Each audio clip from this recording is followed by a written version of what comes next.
Miongoni mwa tuliokuandalia katika taarifa za siku ya leo ni kwa Daktari Fred Matiang'i arejea nchini kujiweka tayari kwa kampeni za urais za mwaka 2027, huku mashambulizi ya anga ya Marekani na Somalia yawaua wanamgambo wa Al-Shabaab na KDF yawakumbuka maafisa wake walioangamia kwenye ajali ya helikopta.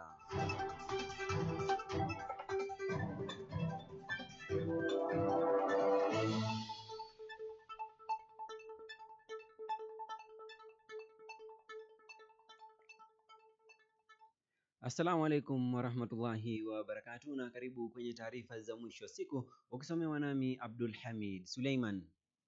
Waziri wa zamani wa elimu na masuala ya usalama wa ndani Daktari Fred Matiang'i amewasili nchini.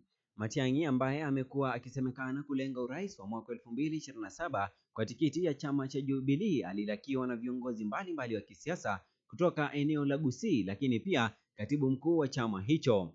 Katika picha ambazo zimechapishwa mitandaoni, Matiang'i ambaye alionekana mwingi wa furaha pamoja na katibu wa Jubilee Jeremiah Kioni, seneta wa Kisii Richard Onyonka miongoni mwa wengine ambao wamekuwa wakimpigia debe. Kwa muda mrefu sasa, Matiang'i ambaye ni mwandani wa rais mstaafu Uhuru Kenyatta amekuwa akisemekana kulenga kutoa uongozi wa ikulu katika uchaguzi ujao wa mwaka 2027, japo yeye mwenyewe hajawahi sikika akitamka kuhusu azma hiyo. Na Rais William Ruto amemmiminia sifa dhehebu la AIPCA akidai kwamba ndilo kanisa pekee ambalo limesimama na kupigania serikali kwa muda mrefu.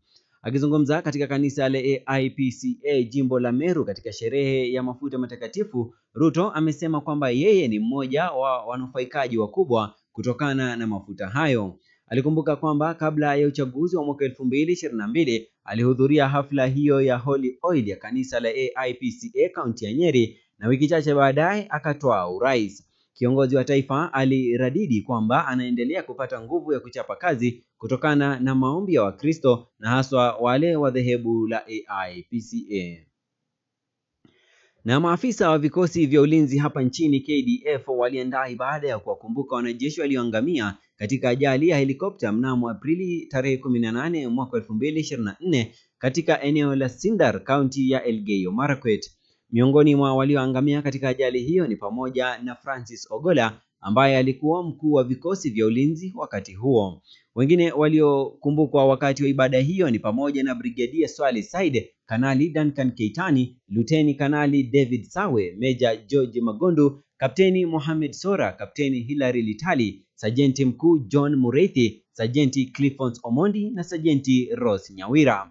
Wanajeshi hao hawakukumbukwa tu kwa huduma yao kwa taifa, lakini pia kutokana na maadili ya ujasiri, kujitolea na uzalendo wa kupigiwa mfano.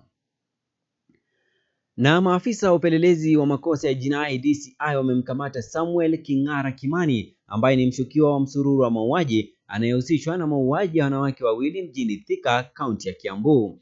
Kulingana na DCI kupitia ukurasa wa mtandao wa X, kisa cha kwanza kilinakiliwa mnamo Machi tarehe 17 mwaka huu, wakati mwanamke mwenye umri wa miaka 22 Rosemary Njeri Ndekei alitoweka alipokuwa akielekea Thika mjini kununua nguo. Kutoweka kwake kulisababisha familia yake pamoja na mpenzi wake kuripoti katika kituo cha polisi cha Thika. Mnamo Machi tarehe 18 mwaka huu pia wananchi walipata mwili wa mwanamke katika shamba la kahawa katika eneo la Karibaribi.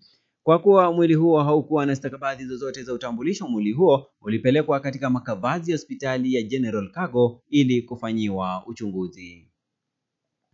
Na wafanya biashara na wakazi wa Kagio eneo bunge la Ndia kaunti ya Kirinyaga wamepongeza upanuzi wa soko la kisasa la Kagio unaotarajiwa kumaliza changamoto ya msongamano. Ujenzi wa soko hilo la ghorofa 2 unatekelezwa na serikali ya kaunti hiyo kwa ushirikiano na serikali ya taifa chini ya mpango wa kufufua uchumi. Upanuzi wa soko hilo ni mojawapo wa miradi iliyozinduliwa na Rais William Ruto wiki 2 zilizopita wakati wa ziara yake ya maendeleo katika eneo la Mlima Kenya. Soko hilo la kisasa litakalogharimu kitita cha shilingi milioni 357 litakuwa na vifaa kama vile unganishwaji kwenye interneti, vyoo, usambazaji maji wa kutegemewa, ua la ukuta na upatikanaji wa nguvu za umeme. Huku idadi ya wafanyabiashara ikiongezwa kutoka 1500 hadi 3000, Ujenzi wa soko hilo unatarajiwa kukamilika mwezi Mei mwaka wa 2026.